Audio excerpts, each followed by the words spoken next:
My 8-year-old was on life support after a car accident. My mom texted asking me to fix her kitchen sink. When I said I couldn't because my son was dying, they called me dramatic and said her plumbing was more important. Then my mom called the hospital asking about ending life support for money. All right, Reddit. This is going to be a long one, but I need to get this off my chest. My therapist says writing helps process trauma or whatever, so here we go. Fair warning. This story gets pretty dark, but stick with me because the ending is worth it. I 34. Male, single dad to the most amazing 8-year-old kid you'll ever meet, Jake.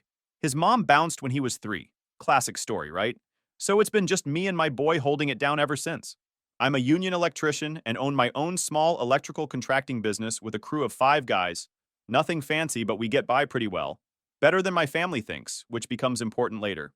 My family's always been completely messed up, and I mean that in the worst possible way. My mom, Patricia, is one of those women who thinks the world owes her everything just for existing. Picture a 58-year-old woman who still acts like she's the prom queen from 1983, obsessed with appearances, money, and what the neighbors think. She's the type who judges people by their car and thinks manual labor is beneath her precious family. My sister Vanessa is the golden child, married to some finance guy named Richard, who wears $1,000 suits and drives a BMW. They live in this ridiculous McMansion in the rich part of town with 2 spoiled brats named Madison, 9, and Carson, 6. These kids have never heard the word no in their lives and throw tantrums when they don't get the latest iPhone or designer clothes. My dad, Robert, just nods along with whatever mom says to avoid her screaming fits.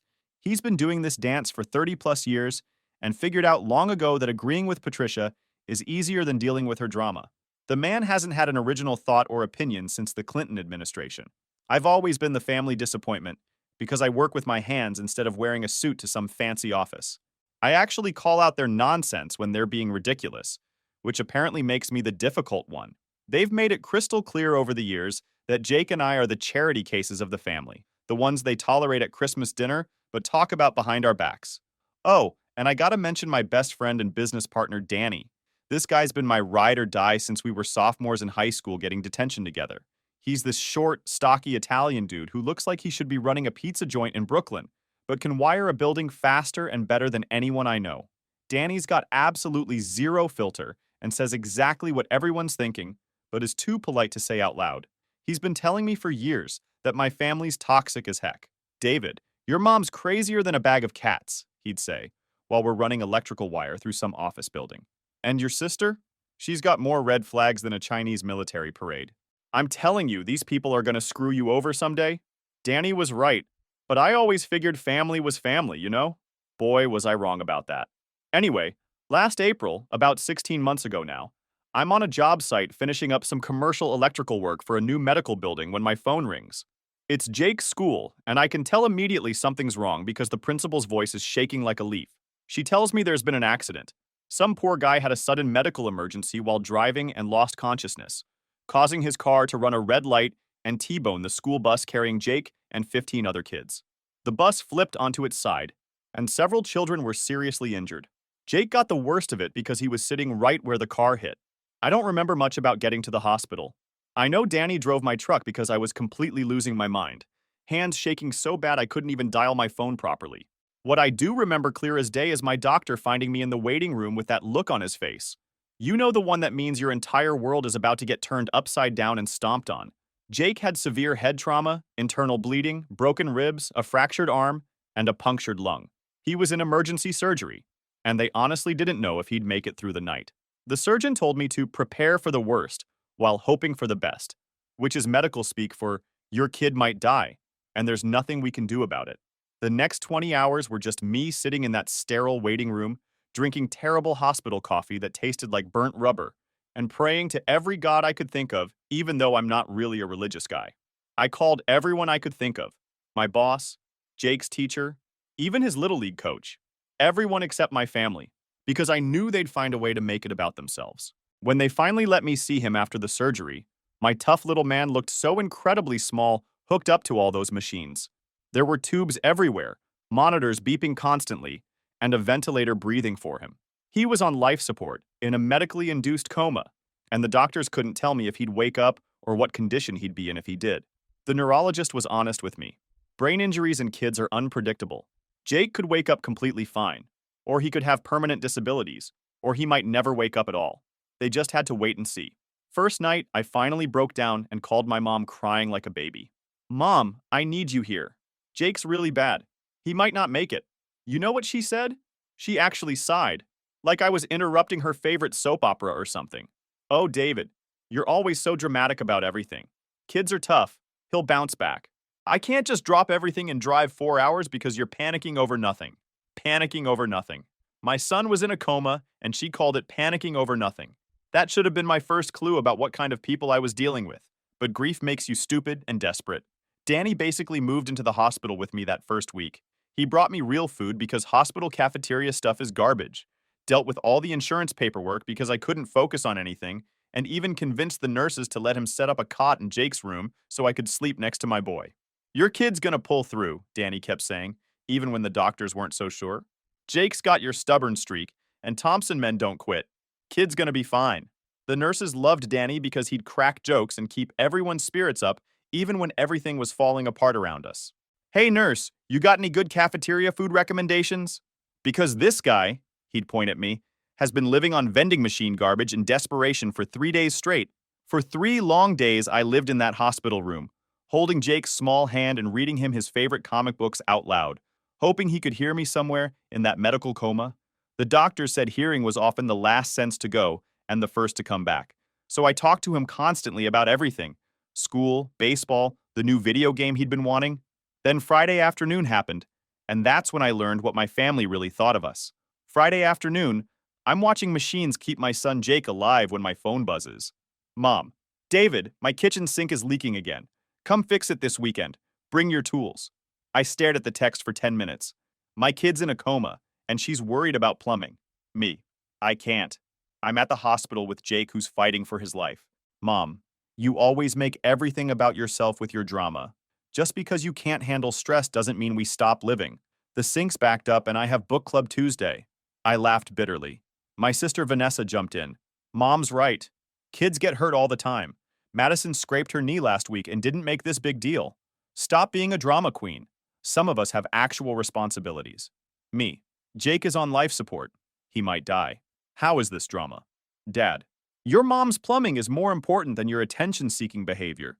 You've always been jealous Vanessa married well. Stop using your son to get sympathy. My own father accused me of using my dying son for attention.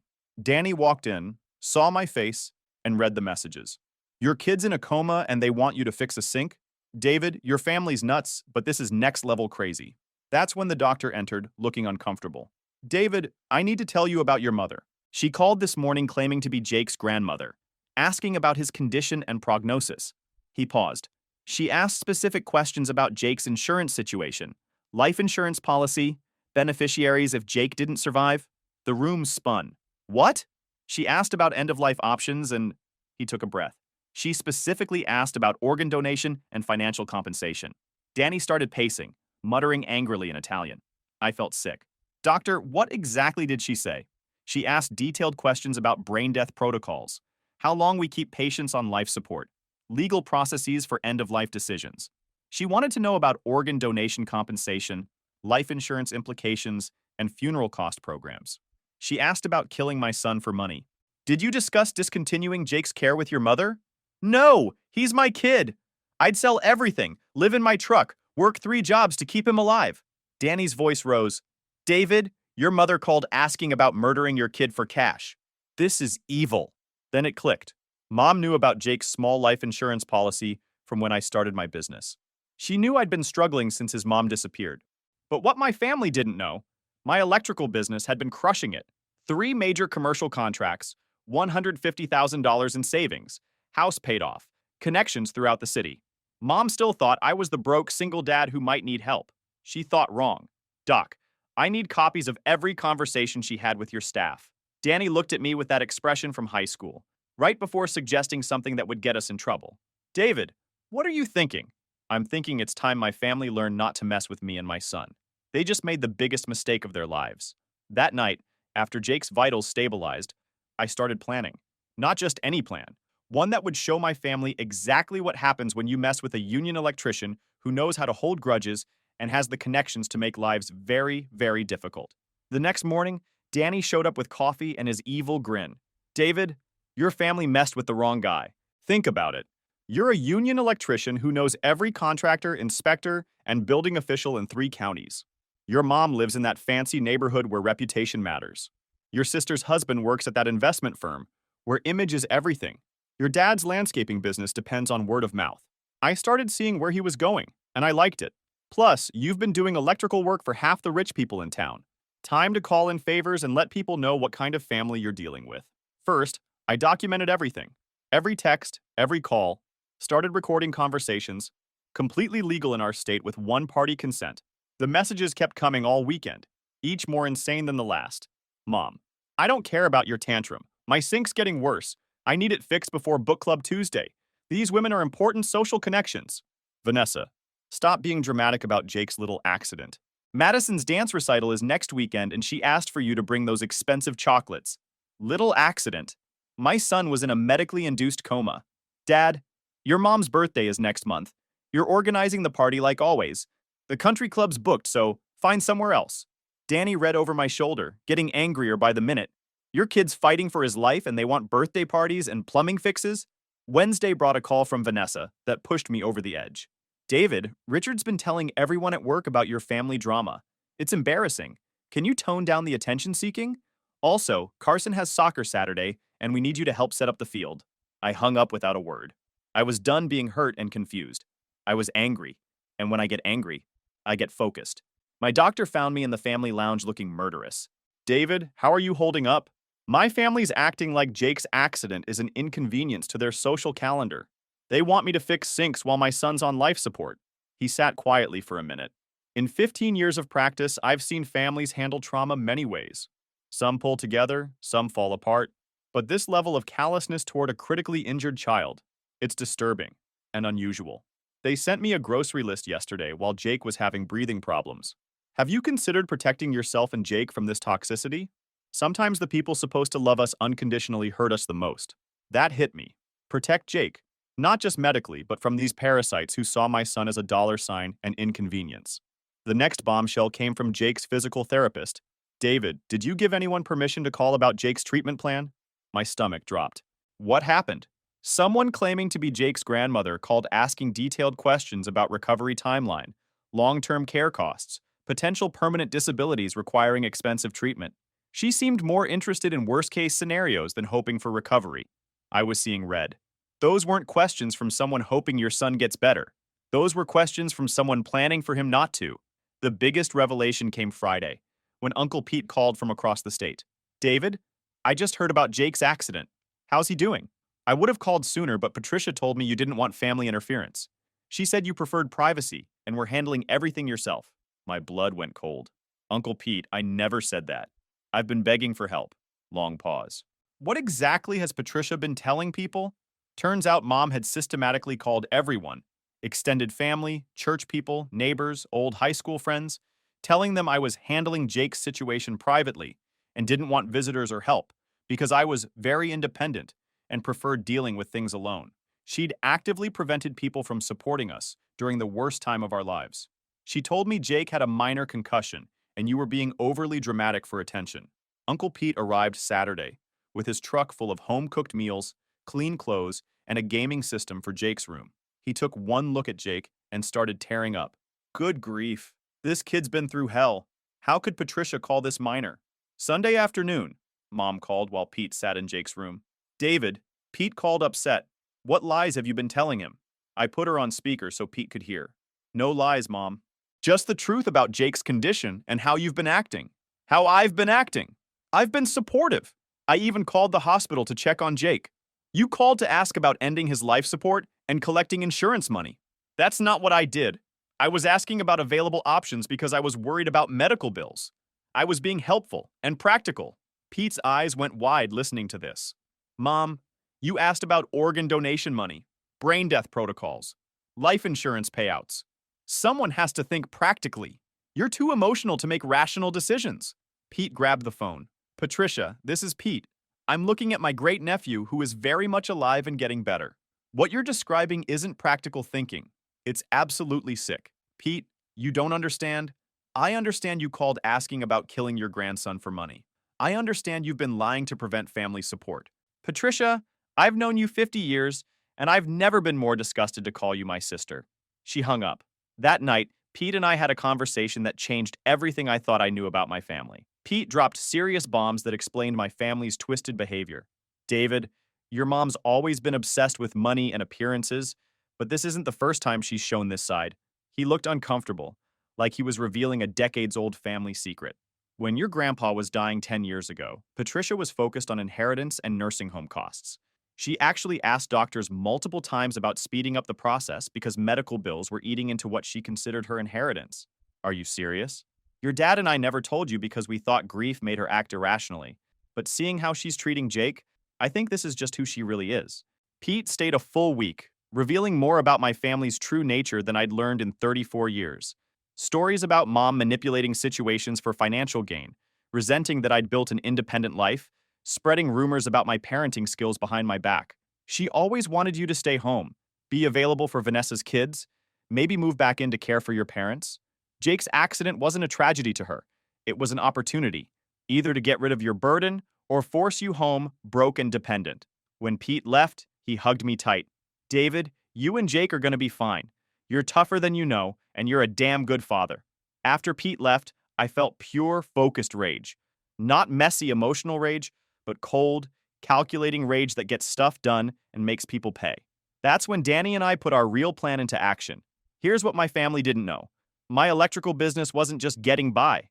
We'd landed 3 major commercial contracts: a shopping center, medical building, and government complex. I had over $150,000 in savings, owned my house outright, had excellent credit and professional connections throughout the city. Mom still thought I was the broke single dad who might need family help someday. She was about to learn how wrong she was. Step 1.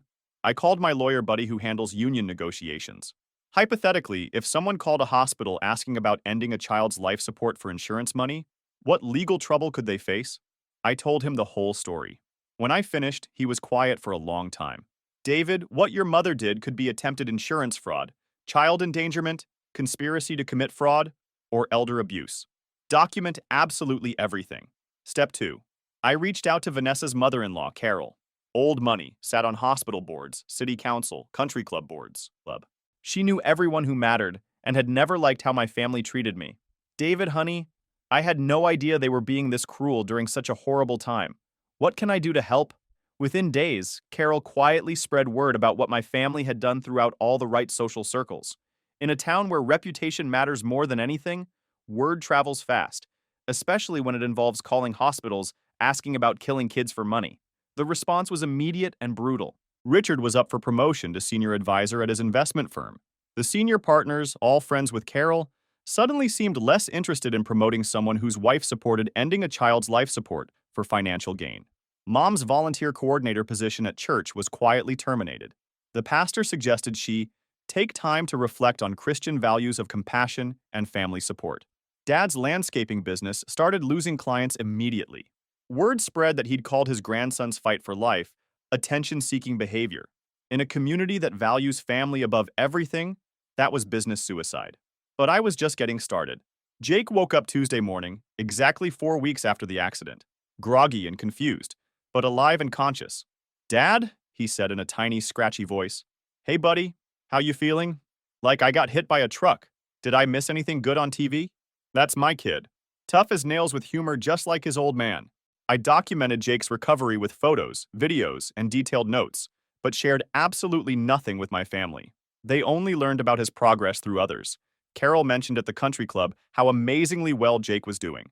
The church prayer group celebrated his miraculous recovery. The local newspaper did a heartwarming story about his incredible resilience. My biological family was completely shut out. 1 month after Jake woke up, Vanessa showed up at the hospital unannounced. David, we need to talk about this situation. What situation? This ridiculous feud with the family. Mom's hurt you won't let her see Jake.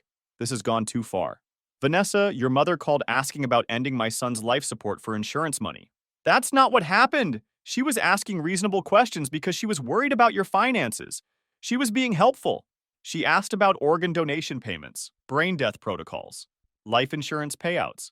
Vanessa's face went pale, but she doubled down. We all know you've been struggling financially since Jake's mom left. This accident is tragic, but you can't let it ruin your entire life.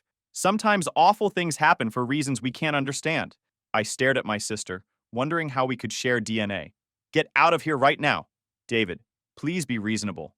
Get out of my son's room. Get out of this hospital. Get out of our lives completely. Don't ever contact us again.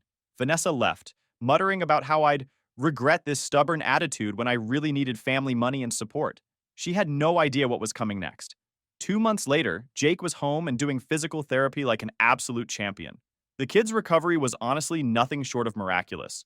Doctors had warned us he might have permanent cognitive or physical disabilities, but he bounced back faster and stronger than anyone expected. That's when the real consequences started hitting my family like a freight train.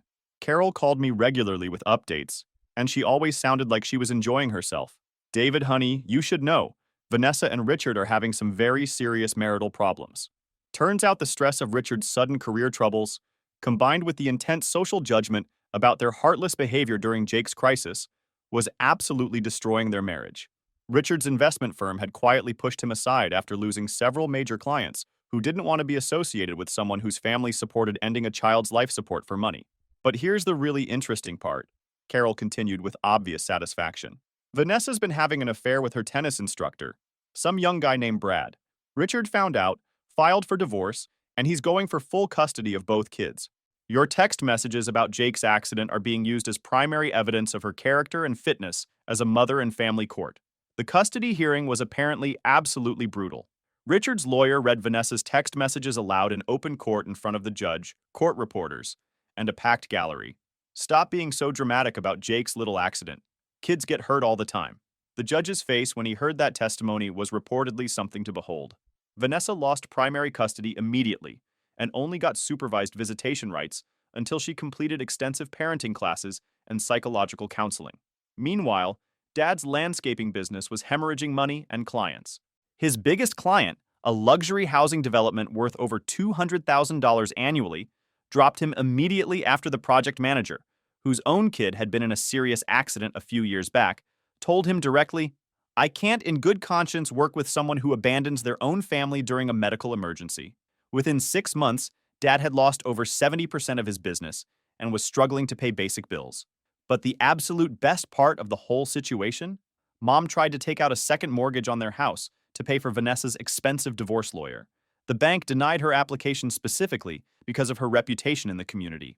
Turns out trying to convince doctors to kill your grandson for insurance money doesn't make you a good credit risk in the eyes of local loan officers. 3 months after Jake's accident, I got this pathetic text from Mom. "David, I think there's been a terrible misunderstanding about everything. I never meant any harm to anyone. Jake is my grandson and I love him very much. Can we please talk and work this out?" I stared at that message for about 30 seconds, then deleted it without responding. 6 months later, my parents were forced to sell their house because they couldn't afford the mortgage payments anymore. Dad's failed business, combined with massive legal fees from fighting my restraining order and Vanessa's brutal divorce costs, had left them completely broke. They moved into a crappy 2-bedroom apartment across town in a bad neighborhood. Meanwhile, Jake and I were absolutely thriving in our new life. The other families from the bus accident had become like an extended family to us. We understood each other's trauma in ways my biological family never could or would. Jake was back in school full-time, playing Little League baseball again, and just being a normal, happy kid. I started dating Sarah, a paramedic who had actually responded to Jake's accident call. She was tough, funny, incredibly smart, and Jake absolutely loved her from day one. "Dad, she's almost as cool as you," he told me one day, which in 8-year-old speak means she was pretty awesome. Danny got promoted to foreman on our biggest commercial project, and business was booming so much we hired 2 more electricians and bought additional work trucks. We landed a massive contract to wire the new hospital expansion. Yeah, the same hospital where Jake was treated. Life has a funny sense of irony sometimes, but the final piece of my revenge plan was still coming together. Carol introduced me to her nephew, who worked in commercial real estate development. Turns out there was a perfect property for sale, a small office building that would be ideal for expanding my electrical contracting business and establishing a permanent headquarters. The building was owned by my dad's former business partner, who was looking to sell quickly after Dad had screwed him over years ago in some shady deal I'd never known about until Pete told me the whole story. I bought the building with cash. Didn't even need to apply for a loan. About a year after the accident, I started getting increasingly desperate phone calls from my family members. Mom, David, please, we really need your help. We're 3 months behind on rent and your father's health isn't good. The stress has been terrible for both of us. Vanessa, David, I know we've had our problems, but I'm desperate here. I'm barely seeing Madison and Carson anymore, and Richard's being absolutely vindictive about everything. Can you please lend me money for a better lawyer? Dad, son, I know things got heated between us, but family should stick together when times get tough. I need work, and I know you've got connections throughout the city now. I ignored every single one of their calls and blocked their numbers. So about 14 months after Jake's accident, I'm at the office going over electrical blueprints with Danny when my phone rings. It's Uncle Pete, and he sounds excited. David, you sitting down? Your mom's in some very serious legal trouble. Turns out Mom had been getting increasingly desperate for money and decided to try filing a fraudulent insurance claim. She reported that all her expensive jewelry had been stolen during a break-in. The problem was, she'd actually pawned all of it months earlier to pay bills, and the insurance investigator found all the pawn shop receipts during their investigation. She's being charged with insurance fraud, filing false police reports, and perjury. She could face up to 5 years in prison. But that wasn't all the news Pete had for me. Your dad collapsed on a job site last week. Massive heart attack. He survived, but the doctors say he can't do physical work anymore. And Vanessa? Richard absolutely cleaned her out in the divorce settlement. She's living in a one-bedroom apartment now and working at a call center for $12 an hour. Wow, that's something. David, they're all calling me constantly asking if I think you'd be willing to help them financially. Your mom specifically asked if I thought you'd pay for a good criminal defense lawyer. I thought about that for exactly 2 seconds. What did you tell them? I told them they made their bed when they prioritized kitchen sinks over their grandson's life, and now they get to lie in it. 3 days later, Mom called me directly from jail.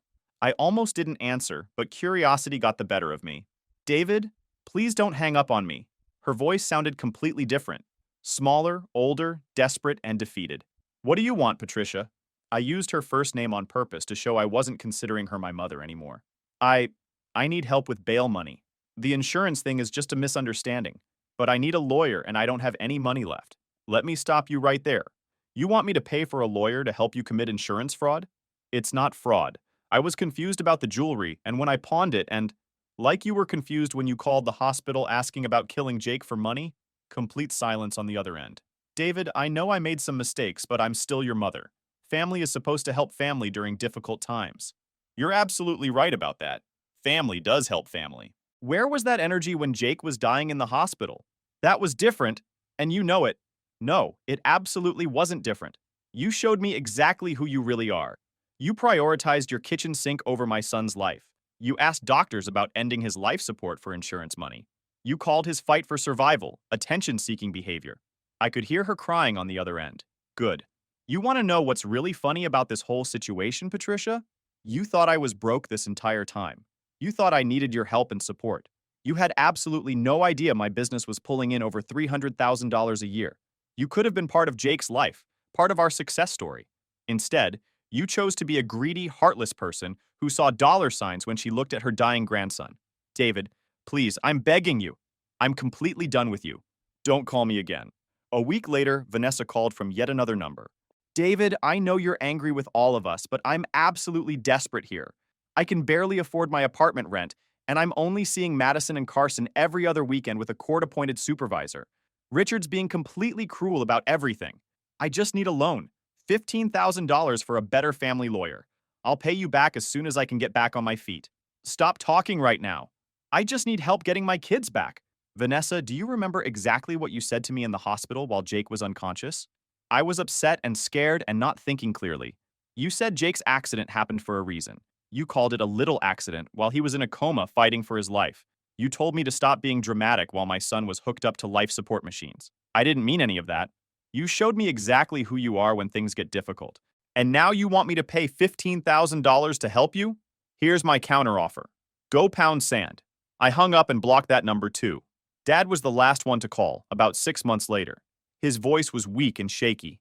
David, I know we've had our differences, but I'm really sick and I need help.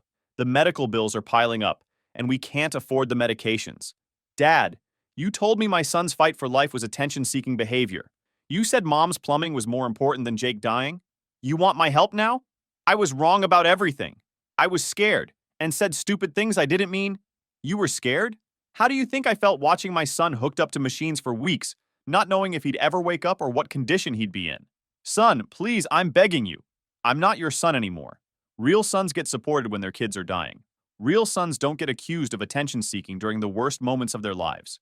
The best part about all these conversations? They all happened while Jake was in the background, completely healthy and happy, playing video games or doing homework or practicing guitar. He had no idea his biological grandparents and aunt were desperately begging for money. He didn't need to know any of it. He had a real family now. Me, Sarah, who I'd proposed to and was planning to marry, Danny and his wife Maria, who'd become like aunt and uncle to him, and all our friends who'd actually supported us when it mattered most.